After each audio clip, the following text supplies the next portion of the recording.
8.5 ঘন্টা পেরিয়ে গেল, বাটপার এখনো আসলো না। এই তুই বাটপার কাকে বললি? শোন, একটু পরে রবিনের সাথে আমার বিয়ে হলো না, ও তোর দুলাভাই হবে, মনে রাখিস। ভিতরে মনে হয় কেউ আছে। পুলিশ আসছে, পুলিশ। পুলিশ? তুই পালা এখান থেকে তাড়াতাড়ি, অনেক গাধা হব, তুই খাটের নিচে লুকিয়ে থাক। আর শোন, এই একদম মরা মানুষের মতো থাকবি, আমি গিয়ে দরজা খুলছি। দরজা খুলতে দেরি করলেন কেন? আপনি কার সঙ্গে আসছেন? একা এসেছি পরনে বিয়ের শাড়ি কেন? স্যার, হানিমুনে আসছি। হানিমুনে আসছেন একা একা? আপনার কথায় তো আমি ভরসা পাইতেছি না। রুমটা ভালো করে তল্লাশি করো। স্যার, পাইছি স্যার। একদম কথা বলা যাবে না, নড়াচড়া করা যাবে না। নড়াচড়া করলে কিন্তু একদম গুলি করে দেবো। ঘটনা কি? স্যার, আমরা তো বিয়ে করতে এসেছি। কাজে অফিস তো নিচে। আসলে স্যার, যে বিয়ে করবে সে এখন আসেনি তো, তাই আমরা অপেক্ষা করছিলাম। মানে আমার সামনে জ্যান্ত দুইজন পাত্র পাত্রী দাঁড়ায় আছে, আবার বলতেছে যে পাত্র এখনো আসতে দেরি করছে। আসলে স্যার, কোনো কথা হবে না, একদম কোনো কথা হবে না। এখন আপনার কাজে অফিসে যাবেন, বিল্ডিং এর নিচে কাজে অফিস, সেখানে যাবেন। আপনাদের দুজনের বিয়ে পড়াই দিব, তারপর আপনাদের কাজ শেষ। কিন্তু স্যার, ওকে তো বিয়ে করা সম্ভব না স্যার। অসম্ভবকে সম্ভব করাই হচ্ছে পুলিশের কাজ, আর সেটা আমি করব। যদি আপনারা এই মুহূর্তে যদি কাজে অফিসে না যান, তাহলে থানায় যেতে হবে। থানায় গিয়ে দুইজনরে এমন ভাবে বাস ডলা দিব যে একদম সাইজ হয়ে যাবেন। কি থানায় যাবেন না কাজে অফিসে যাবেন? বিয়ে তো হয়ে গেছে, প্রায় ঘন্টা খানিক হয়ে গেছে। আপনার লেখালেখিতে এত সময় লাগতেছে কেন? এসে আমার 12টা বেজে গেছে, না আসলেই ভালো হতো। এত কথা কি? না না, এখানে সাইন দেন। ভালো থাকো, সুস্থ থাকো। স্বামী স্ত্রী হিসাবে যাতে ভালো থাকো, সুস্থ থাকো, সেই দোয়াই করি।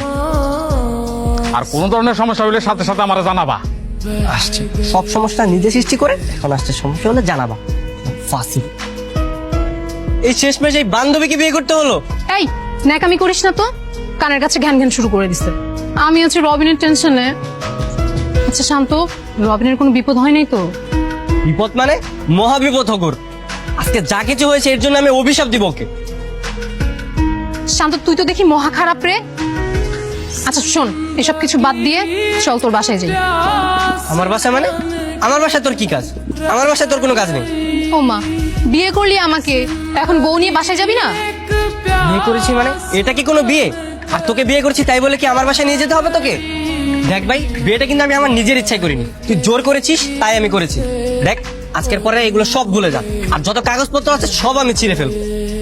কিন্তু আমি বাসায় যাব কিভাবে? আমি তো বাসা থেকে আসার সময় একটা চিঠি লিখে এসেছি যে আমি আমার প্রেমিককে বিয়ে করতে যাচ্ছি, বাবা আমায় মাফ করে দিও। বাবা তো মনে হয় এতক্ষণে সেই চিঠি পড়েও ফেলেছে। সর্বনাশ, বাবা ফোন দিয়েছে। হ্যাঁ বাবা। ফিরে কই তুই? বাবা আমি তো জানি তো। তো বিয়ে কি হয়ে গেছে না এখনো বাকি আছে? হয়ে গেছে। যা হওয়ার হয়ে গেছে। জামাইকে নিয়ে বাসায়, আর মানুষের কাছে জানাজানি হবার আগে বাসায় ফিরে আয়।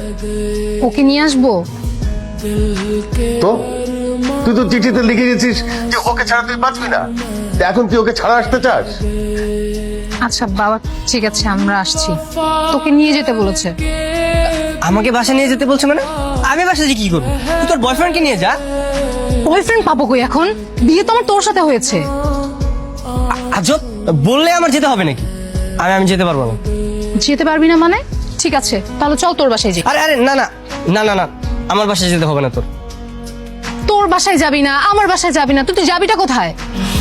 চুপচাপ লাগেজটা নিয়ে আমার সাথে চল, ব্যাগ নে।